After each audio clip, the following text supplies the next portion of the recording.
Okay, for our scripture reading, let's all rise. And the scripture reading for today can be found in Ezra, chapter 3, verses 1 to 9. We will read this responsibly. Ezra, chapter 3, verses 1 to 9.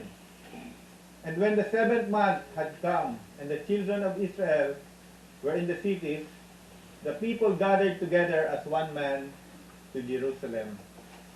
And Yeshua the son of Josadak, and his brethren the priests, and Zerubbabel the son of Shealtiel, and his brethren, arose and built the altar of God of Israel, to offer burnt offerings on it, as is written in the law of Moses, the man of God. Through fear had come upon them because of the people of those countries, they set the altar on its bases, and they offered burnt offerings on it to the Lord, both the morning and the evening burnt offerings. They also kept the feast of the tabernacle, as is written, and offer the daily burnt offerings in in the number number required by ordinance. ordinance. Afterward, they offered the regular burnt offering, and those for new moons, and for all the appointed feasts of the Lord that were consecrated, and those of everyone who willingly offered a free will offering to the Lord. On the first day of the 7th month, they began to offer burnt offerings to the Lord, although the foundation of the temple of the Lord had not been laid. They also gave money to the masons and the carpenters, and food, drink, and oil to the people of Sidon and Tyre to bring cedar logs from Lebanon to the sea, to Joppa, according to the permission which they had from Cyrus, king of Persia.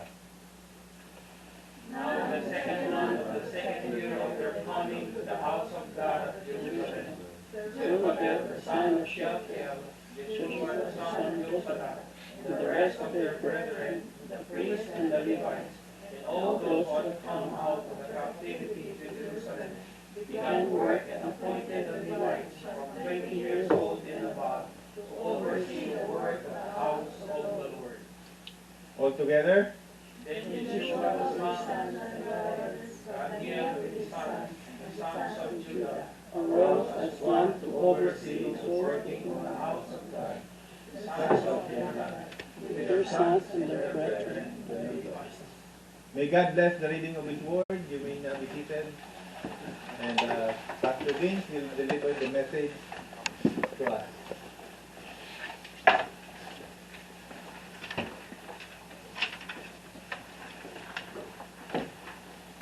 This is the last Sunday of the month of the first month of the year. 2021. It is also the last day of January. This is the 31st.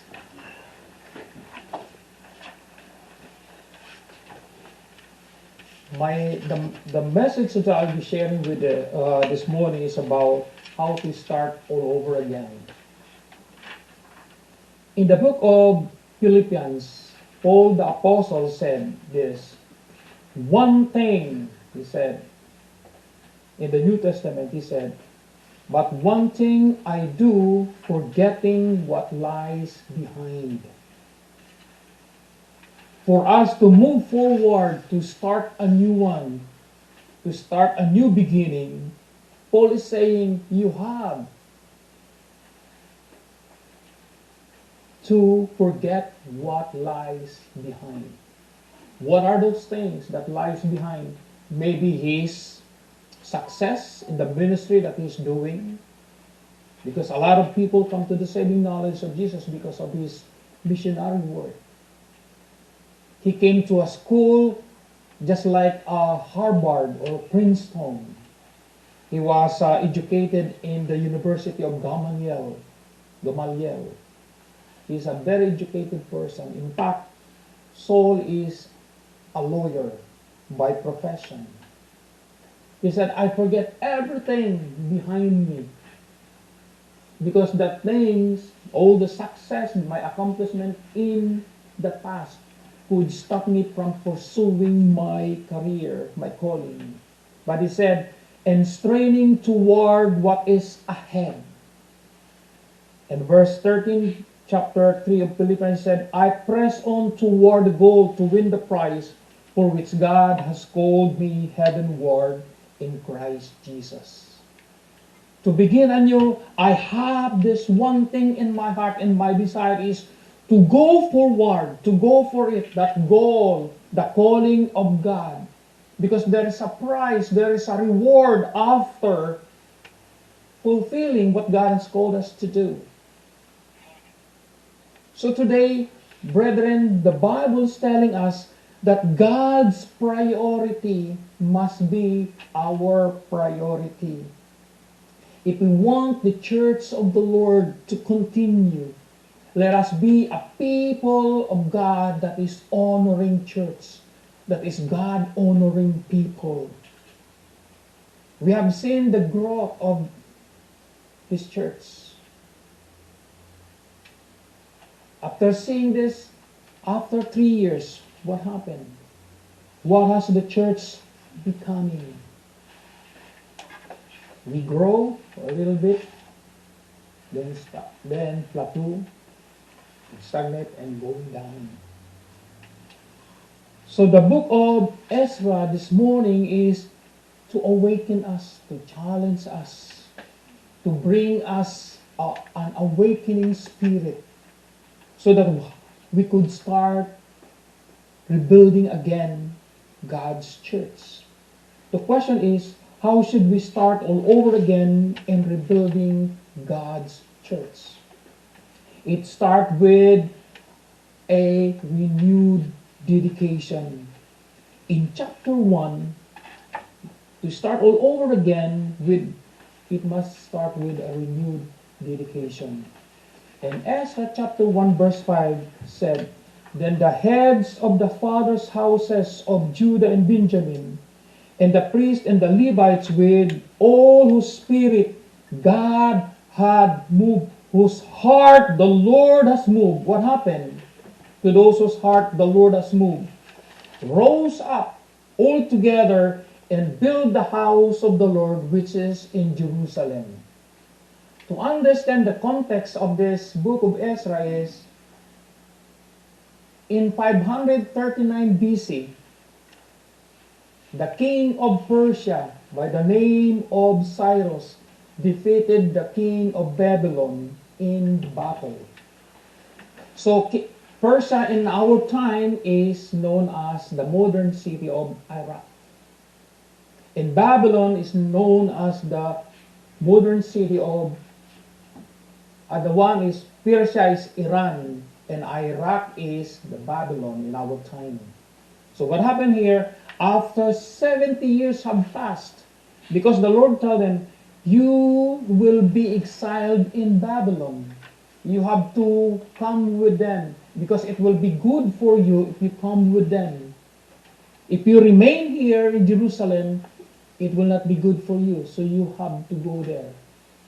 So according to the Bible, it is about 2 million Israelites in exile in Babylon.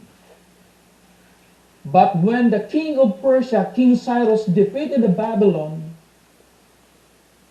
during their exiles, he made a decree in chapter 1. If you read chapter 1, verses 1 to 9.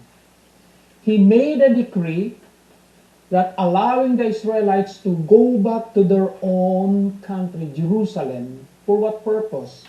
To rebuild the Lord's temple that was devastated. Question. Do you know who is King Cyrus? King Cyrus is a pagan king. He don't believe in God. And yet, when God moved the heart of King Cyrus, he made a decree. Given a chance and the opportunity of the people of God, Jerusalem, the people, the Israelites, to go back to their country to rebuild the temple of the Lord that was devastated during the war. When we look at verse 5, it said, those whose heart the Lord had moved, what happened? Responded to the call of rebuilding the house of the Lord and went to Jerusalem. Brethren, those whose heart the Lord has moved, they respond, they start with a new beginning all over again with renewed dedication. And that dedication begins with specific decisions and actions. Question: what are the specific decisions that we have to make for the Lord in order for us to move forward?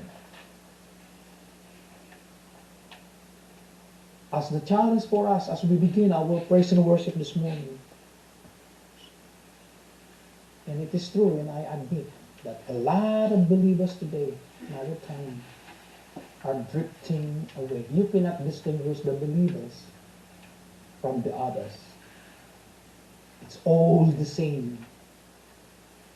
So in chapter 1 we have see here that the Lord touched, moved, stirred the heart of King Cyrus. And so therefore, in the Lord also moved the heart of the people, and they responded. And that they have that renewed dedication, and that dedication begins with a specific decision and action. We have seen the people responded to the call of the Lord in rebuilding the house of the Lord, who went up to Jerusalem and made a fresh start. Brethren, dedication is to be committed to the task that God has given us. That's the end of chapter 1. Now we move to chapter 2. Now in chapter 2, let us look at these people who have dedicated themselves to commit themselves to the task. We will see in chapter 2, we will see those whose heart the Lord has moved. They have committed themselves in doing the Lord's work. It was recorded in verse 64 and verse 65 in chapter 2. He said, the whole assembly together was 42,360, besides the male and female servants, of whom there were 7,337, and they had 200 men and women singers. So therefore, when you total the number, it is about 49,987 who gave up their comfortable lives in Babylon, while the majority of the people stayed behind and settled in the land. Why? Just like us, Filipino. If you have been here for 30 years, 40 years, 50 years, it's so hard to go back. Why? Because you have already adopted the culture, the accent. Di ba yung Connecticut? Yeah. Yung Boston. I don't care about the diction.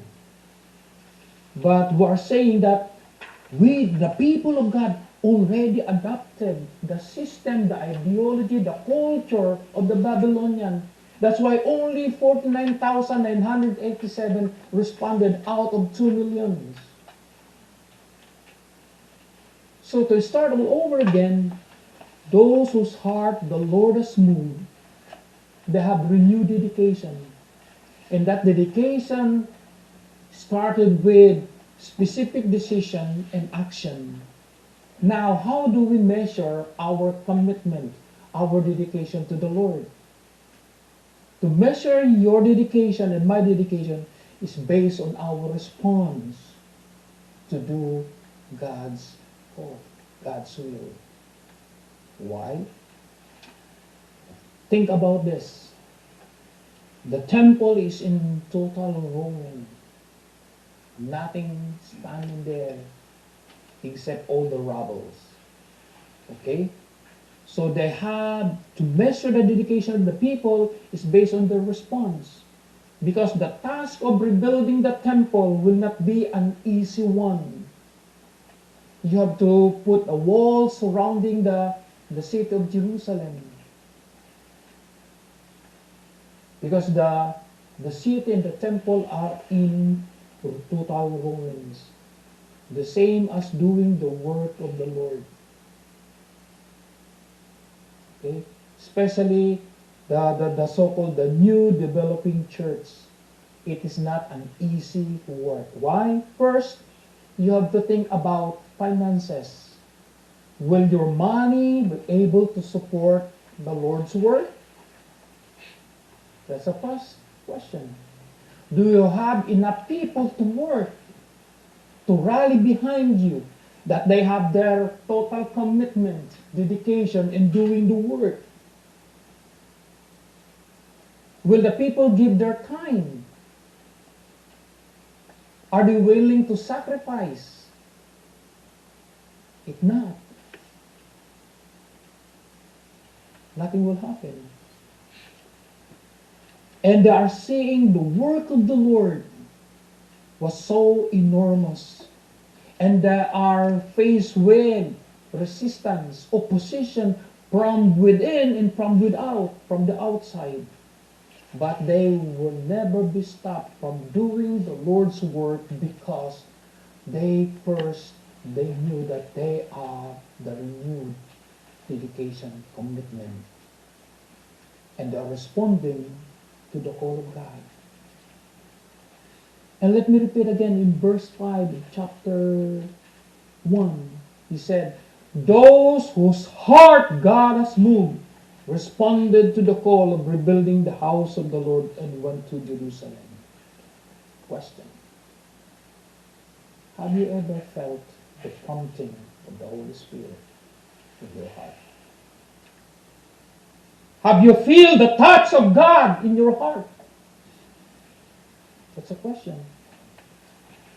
Kasi kung walang touch ng Diyos sa buhay natin, walang mangyayari. Walang tutugon.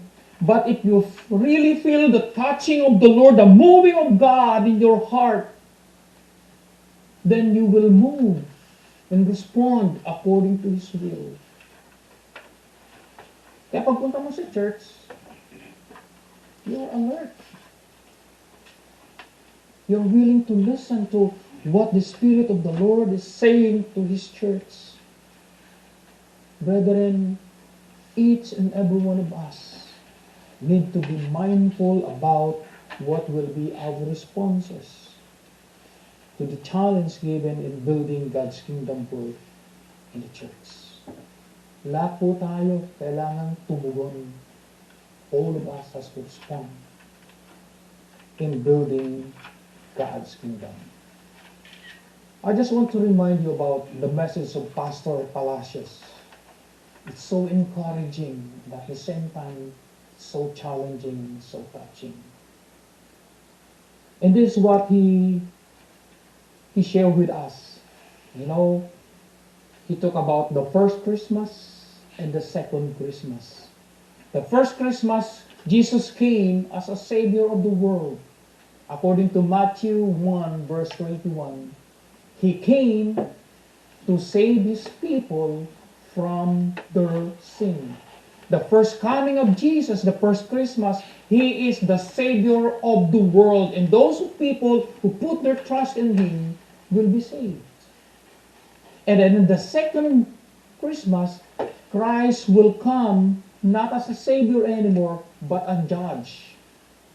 So remember what Pastor Palacios said in his message, that each and every one of us who will face the Lord Jesus when He comes, He will ask us this question, each and every one of us. What did you do with your life? That's the first question. The second one is, what did you do with Jesus? Are we truly disciples of Jesus?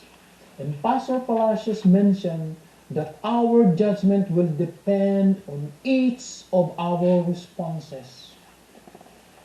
So for us, the challenge for His church, what did each of us do with God's kingdom work here in LCF?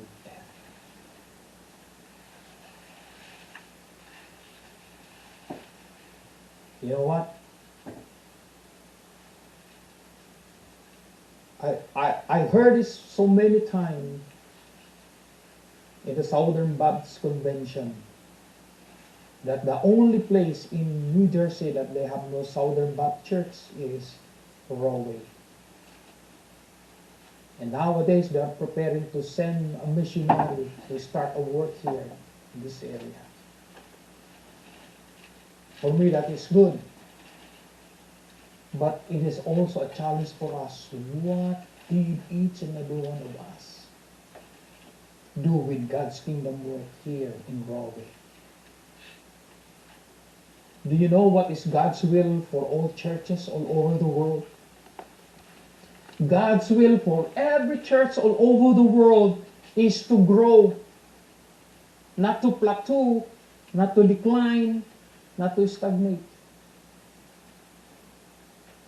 And just remember the word, when God moved the heart of the king, and the king made a decree and challenged the people to go back to their countries and rebuild the temple. And when God moved the heart of the people, they responded, they rose up, they go up to Jerusalem to continue the work of the Lord.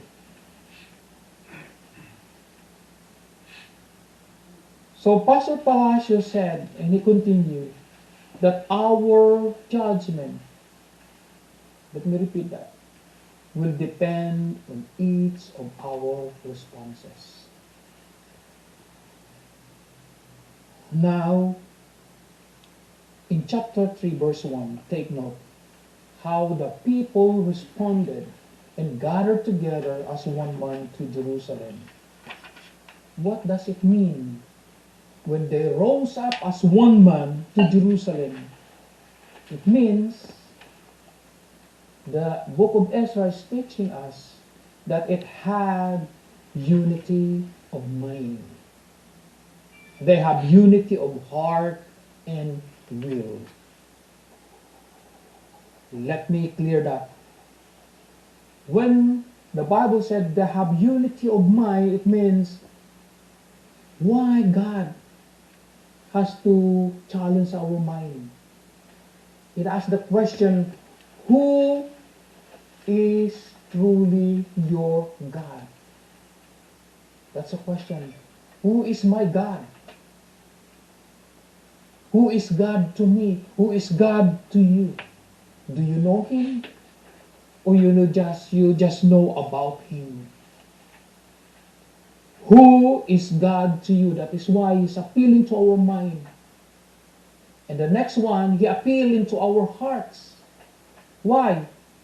Because He is asking the question, who is the one enthroned in your heart? Is it your work? Is it your money? Is it your anything that becomes your priority? And the will is, will I obey God 110%? Who is God to me? That's the mind. Who is enthroned in my heart? Is it me? Is it money? Is it my profession? Is it my family? Or God who is enthroned? In the will I truly obey Him completely? Meaning, when this verse 1 said, the people gathered together as one man to Jerusalem, they have not only have unity of mind, heart, and will, they are being one in the Spirit of the Lord. How important, or why is it important to be unified or one in the Spirit in doing the Lord's work? How important is it? Why is it important? You know what? When the people of God are one in the Spirit in carrying out God's work, what will be the result? The outcome is so amazing, awesome. And the will and the work of the Lord will move forward. No one can hinder that kind of work. When everyone is being mobilized and energized, motivated and excited, is because they are one in the Spirit of the Lord. If there is no touch and there is no dwelling of the Holy Spirit, filling the Holy Spirit in our hearts, the work of God will not move forward. So, what is the book of Ezra is teaching us as a church, and how Ezra is guiding the church to operate. One is, we have seen the call to rebuild God's church has given to the people in chapter 1. They move as one. In chapter 2, we see people's heart were moved, responded, and committed themselves to the task. They move as one because they are being moved and steered by God, their hearts. And the third one, the people work together as one in mind, according to chapter 3, verse 1. Mind and heart and will in carrying out God's word. Brethren, so many years we have been challenged, and the Lord has given us another chance to start all over again in rebuilding God's church or His kingdom work. So in the Old Testament, it is about physical, the building. But in the New Testament, it is no longer about the building, the structure, but it is who? You. He said, 1 Corinthians 6, 19 to 20, you are the temple of God. You don't no longer belong to you. You have been bought with a price. So therefore, Jesus is saying, glorify the Lord in your heart. So that is the challenge to each and every one of us. Let us be a people that truly honor the Lord's word. And the question is, what will be our response this time in 2021? And what could we learn from the book of Ezra? Brethren, this is the biblical principle that we need to apply or to learn. The success of any church depends upon the unified response, commitment, in cooperation of its members in doing God's work.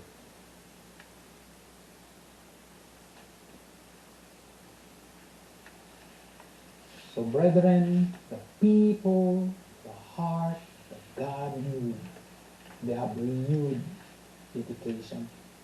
And their dedication moved from specific decisions and actions. And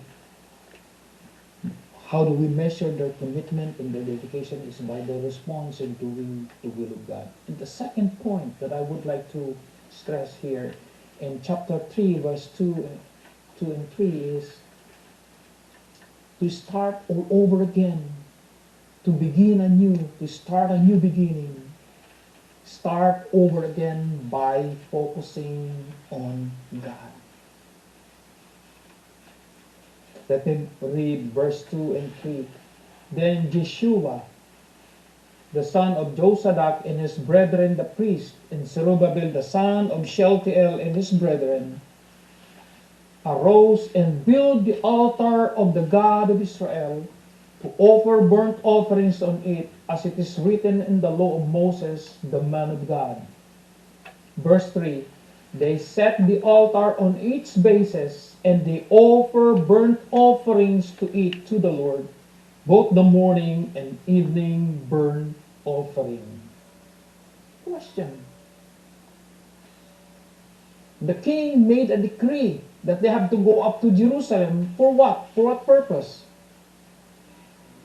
To rebuild the temple. How come in chapter 3, it's already in chapter 3, And they are setting up the altar before laying the foundation. What is Ezra is teaching us? That these people, as they start a new beginning, their minds, their hearts, their will, their whole being is focused on God. It is so interesting to know that the verses, they built the altar first and offer burnt offerings. Let's look at verse 6 says, from the first day of the seventh month, so 5 months already had lapsed, they began to offer burnt offerings to the Lord, although the foundation of the temple of the Lord has not been laid. It shows that they build the altar first and offer burnt offerings before laying the foundation of the temple. You know, in the mind of the people of the Christian, that worship is the most important for them is you just have to bring food, you just come to church, you just give your offering, attend the Bible studies, and be part of all the activities of the church. You can be very busy in the Lord's work, but your heart is too far from Him. But in here, we will see what is the significance, why they have to build the altar first. What is the significance in building an altar? Why they have to start building the altar first and offering burnt offerings rather than working first and laying the foundation and rebuilding the temple. Why? Because in the time of Israel, the people understand, they saw the importance of worship. Worship must be their first priority in doing the Lord's work. That's why it says they build the altar. It symbolized their daily fellowship, their daily devotion, their daily commune with God, which is the important part of our personal worship. Karamihan sa atin, palagi tayo nagmamadali. Akala mo, palaging hinahabol. Maganda yung mabilis. You know what? In the Old Testament, it's really wonderful to know. Moses, Noah, Abraham, Isaac, Jacob, Joshua, every time that they have a fresh encounter with the Lord, I don't like to read all the verses, it's so long. Every time that they have encountered with God, what is the first thing that they do? They built an altar because it says that we have come face to face with God. Moses, he built an altar and he put a banner there. Jehovah Nissi, the Lord is my banner, because God has given him a victory over the Amalekites. Jacob, they're going up to heaven. So many times they wrestled with God and he was able to overcome. And he put on a memorial, an altar that reminds who God is, that He is a faithful and loving God. Now in Ezra chapter 3, verses 3 to 4, brethren, gusto ko lang ulitin. In 2020, kung hindi matibay yung altar that we have made, this time at 2021, this is not a promising year, and all the more, we will have a strong altar. An altar of fellowship and communing with God, because in only then we're able to overcome all the virus, all the yuki virus, all the viruses, all the sickness, all the pain. Because you will not be paralyzed with fears. because you have a strong fellowship, communion with God as you build your altar with Him. And verse 3 to 4 says, the people built an altar, then offer daily burnt offerings. It symbolized a worshiper's desire to purge of sins. Itong nais nila eh. Kaya sila nagbibigay ng burnt offering. Lord, because we live a life that is not pleasing unto you, I made a lot of mistakes. Rather than creating more friends, I created more enemies. Rather than building a strong relationship because of my actions, because of my words, I just blow it away. And they are saying, Lord, my desire is to purge me from all my sins. And then, what happened? Then they start all over again in rebuilding the church. They return to the Lord their God.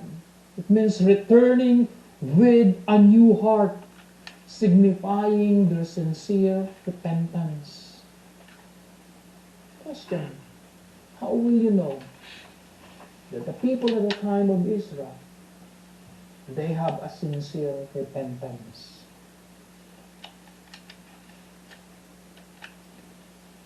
The genuine repentance occurs in the person's heart and mind, and you can be sure that the Holy Spirit will release His power upon the person. In effect, there is a change in person's life. Iyan po yung tunay na repentance. Ibig sabihin, sincere, totoo yung asking of forgiveness from the Lord, even from the people whom we hurt. And you can be sure that the Holy Spirit is moving that heart and releasing His power, and you became a changed person. Ibig sabihin, yung change means honestly looking at yourself. Tinitingnan mo yung sarili mo, accepting hard truths. Ay, magaspang kang kumilos, Vince. Thank you for reminding me. And then willing to do something about it, to correct it. So, tanong natin, anong pagkakaiba ng repentance sa remorse? Repentance is pagtalikod, turning away from your sin. Remorse ay pagsisisi. Nasabtan mo, Lolo, yung remorse, pagsisisi. Yung remorse, product lang yung malungkot ka. You are being sorrow because you have been caught. Nahuli ka lang eh. Kaya ka nagsisisi, sana kung hindi ako nahuli, lusot. And you are not aware that you are committing sin. It produces no change in the life of a person because there is no sincere repentance. So another thing that we could learn from the book of Ezra, the people in the time of Israel. They said, they do the daily burnt offering morning and evening. Ano ibig sabihin nun? That the people of the time of Israel, they have a constant reflection of their hearts as needed. Ano sabi ng book of Proverbs? When you lie down at night, before you sleep, examine your heart. Because in your heart is the foundation of life.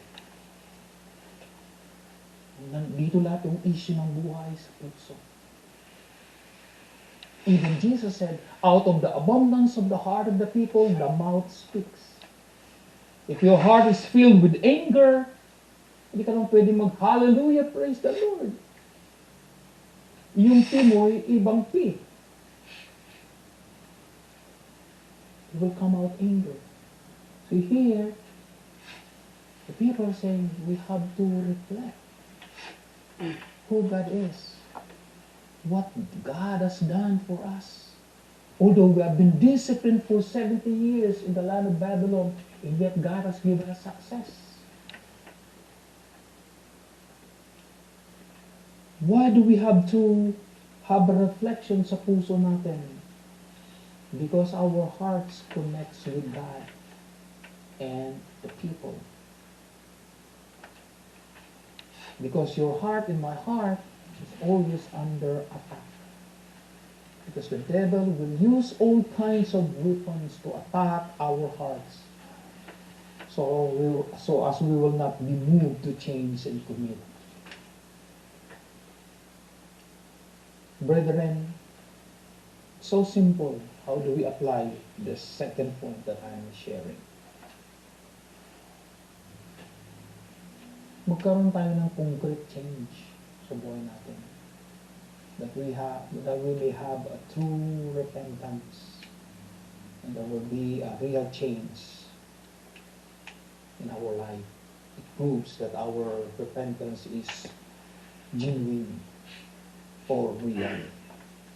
And the third one, if God moved the heart of the people as well as the king,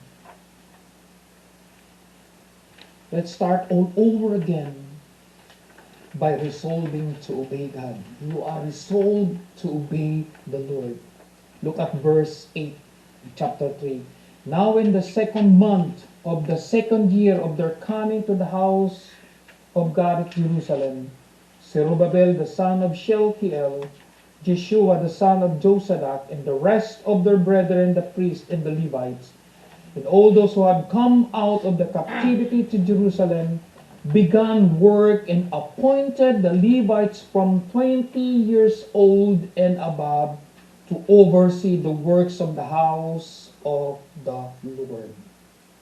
Three things that I have seen here that we need to apply into our lives. Brethren, I've been saying this for so many times. Any work of God is the work of its members, working together with the leaders, not just the leaders. Abayaan mo na yung mga leaders. Remember what Pastor Julius had preached during our anniversary, third year anniversary. Who is the sole owner of the church? Who is the head? Jesus, so he is the owner. So the pastors, the deacons, the elders are coach and assistant coach. Who are the players? The members. So the head coach, the owner, we are working together as one. That is the teaching that the book of Ezra is telling us. Its members working together with the leaders. The second one, when God's word is so clear, when you hear the moving of God and His word is so clear, all we need to do is to obey Him without any reservation.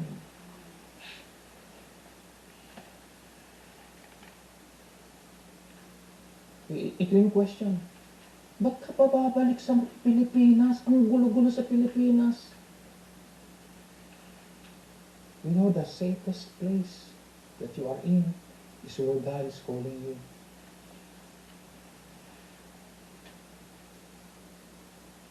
Let us serve the Lord and obey Him without reservation. The third lesson that we could learn here, the way to know if our heart is being moved by God, there is not only a desire to do God's will, but also the will to obey Him. Why? True faith is an obedient faith. Following Christ means does not allow selective obedience. Tayo, susunod lang tayo out of convenience. I remember yung office mate ni Lee. And when I enrolled in Bible school, she came with me to study. Iniwanan niya yung napakaganda niyang work as an accountant. She leaves the work, promising yung salary.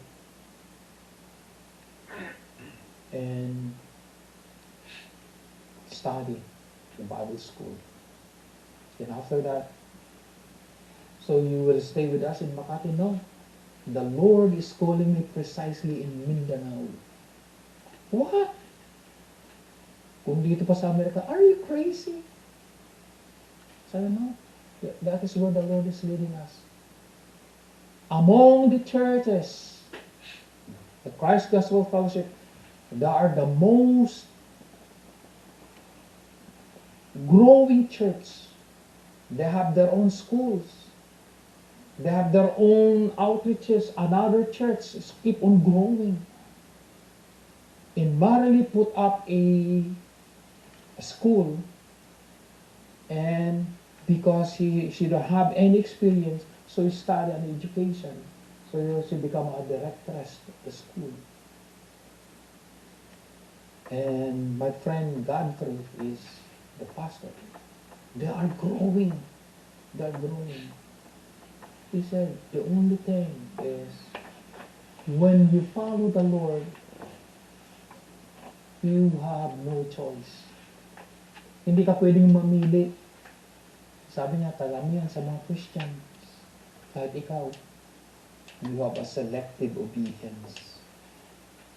The challenge to us, as the testimony of my dear co-workers in the Lord, is our obedience a spontaneous response to God's call and God's love for us. If we want God to bless His church, it calls for everyone's teamwork, doing the work together, showing that our obedience is without reservation. Brethren, ang challenge sa atin, the same message in rebuilding God's house given to the time of Asa, the Israelites, is also similar to what we are facing right now. Walang pagkakaiba yun. Sinauna lang sila. At tayo ay sinabago. Bago tayo. But we are hearing the same message that we need to keep on rebuilding God's house. Start from our hearts. All of them heard the challenge to rebuild God's church. It's about time, brethren, that we take God's call to rebuild the church seriously this time. Here is the challenge we are facing right now. What is the reason why church exists? Alam niyo ba yung dahilan? Bakit tayo naririto bilang isang church? Is it the church is a lighthouse or a clubhouse?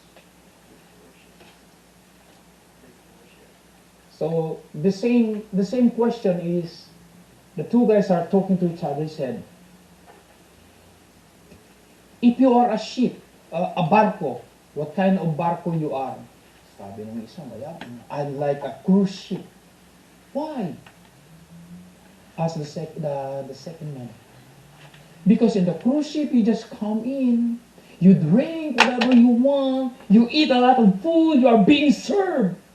You act like a king as long as you give your tip. Di ba? What? Sabi naman mama, what about you? I like to be a battleship. Anong battle? Bote o ano? No, battleship, yung warship. What? Because in the battleship, he said, everyone participates. Everyone is ready.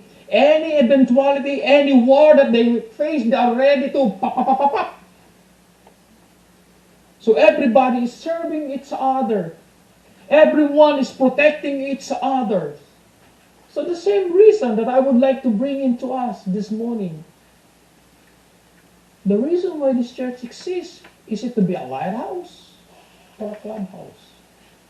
What is the difference between the two? A clubhouse exists to serve just the members or the insiders. Pag hindi ka member, kailangan nakadikit ka doon sa member para makapasok ka.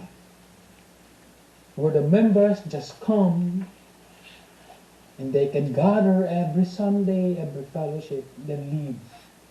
Nakapagbigay na ako, that's it. But the lighthouse says it exists for the primary mission. Ano yung primary mission na yan? To send the light to those in darkness. The church that is a lighthouse stands that they are to altogether reflect the light of Christ. We as His people, the light of Christ must reflect in our life, especially to those in darkness. In Matthew 5, we have also here, but this one is verse 14. But I will just zero in verse 16. Let your light so shine before men that they may see your good works and glorify your Father who is in heaven.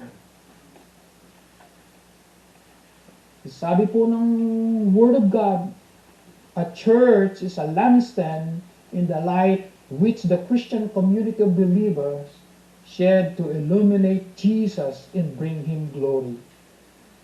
So God's purpose for church is to radiate the light of Christ. So brethren, it is our mission. It is for this purpose, this mission why the church exists. We only exist to glorify God when our faith extends outside the church for others, to see the light of Christ that we have received. Our faith is just among ourselves. What good is it for? So kanina, magko-conclusion lang sana ako eh. Naunahan ako ni Brother Ross. Exactly. You know how the Lord works? So paano niya dinidikit-dikit yung mga message? The Lord has given the warning to the church. In Revelation chapter 2, verses 4 to 5. This is the church, the Ephesian church. God has so many commendations about this church in Ephesians. He said, I know your devotion, I know your work. I have seen the purity of your heart when it comes to work. And God said, nevertheless, I have this against you. You have left your first love. He said, consider how far you have fallen. Repent and do the things you did at first. If you do not repent, I will come to you and remove your lampstand from its place. Take note of the warning. I will come to you and remove your lampstand from its place. He's not talking about removing your salvation, as other pastors have wrongly understood this. He said lampstand. Okay, when you go to Jerusalem, makikita mo yung lalagyan na may pito. Yung mirona, tinatawag nila. That is what the Lord is saying. The reason why He has put on the top of the mountain, those Jerusalem, even from afar off, you can see the light. That even in the midst of darkness, the church keep on shining. And He said, if you are not shining, I will take that lampstand, from its place. Because your testimony is no more. Hindi ka na nakaka-attract ng tao. Nakaka-distract ka na. He said, to prevent this from taking place in any church, Jesus gave three calls to action in Revelation chapter 2. The 3 R's. Okay, that we need to do. He said, remember, repent, and return. This is what He's saying to the church at Ephesus. Remember your original passion. Remember those days when your love for Jesus was a consuming passion of your life. That no amount of discouragement will stop you from doing. This is what the Lord has put in my heart. So let's move. Join me. Would you like to join me in doing this work? Tanong, saan na yung init niya? Nandun pa ba? O wala na? O pinasa na lang natin sa iba? I keep on saying this. The passion of going back, hindi nagbabago. The same hunger, the same consuming passion. It's the same. It's there. So remember, ano yung una natin actuation nung nag-start tayo ng LCF? Di ba, lahat tayo, kahit malamig, sige, excited. What happened? Nasa yung excitement natin? Sana huwag mawala. Buong pagpapakumbaba with all humility and appealing. Let's bring back. Remember. And the second one is repent. Repent what? About how and why are you doing the ministry? Bakit ko nga ba ito ginagawa? Yung una, wow, excited tayo, tumulong. Now, pagod na ako. Hindi ka pwedeng mapagod. The ministry, hindi ka pwedeng mapagod. Why? Kakakanta lang natin yung cornerstone. The Lord make the weak strong. Ba't ka napapagod? Because we are doing it in our own. As if we own the church, as if we own the leaders, as if we own. Let the Lord move the heart of the people and let them repent of their sins. And the third one, he said, return to what you should have been doing. Ito sinasabi niya doon sa sa Ephesian church, sa church at Ephesus. Remember how you have fallen, kung saan ka bumagsak. You lost your first love. Di ba, nung Brother Joel, nung first love ka. Sabi mo, ang first love never dies. Yan ang nire-remind sa atin ng Lord. Repent. Return. Doon ka uli kung saan ka unang nagmahal, balikan mo uli yun. Pagyamanin mo, let it grow.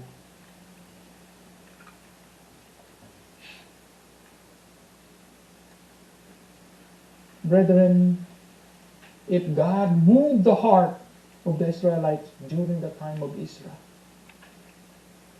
they heard the call, and they responded, and they are working together and obey them without reservation. The 49,987 people out of 2 million. God is the same.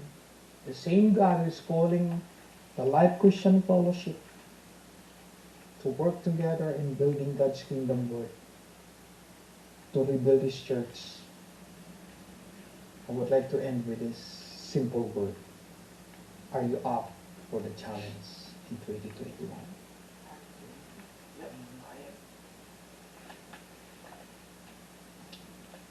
Our gracious Heavenly Father, may your word, Lord, speak to our hearts, O God. Move us, Lord, awaken us.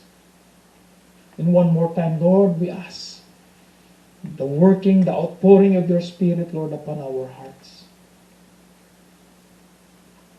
Just as a reminder, Lord, before we start, that a lot of us are drifting. Sometimes we are here in the church, but our minds and hearts are not here. Sometimes we say that we love Jesus, and yet our action is different from what we are saying. Lord, if you can move the heart of a pagan king, we as your people, Lord, we have the seal of the Holy Spirit. Continue, Lord, to work in our hearts, Lord. Let the light of Christ be a flame, Lord, that consumes our desires to worship you, to honor you, to serve you. Bless your word, O Father, into our hearing this morning. In Jesus' name, amen.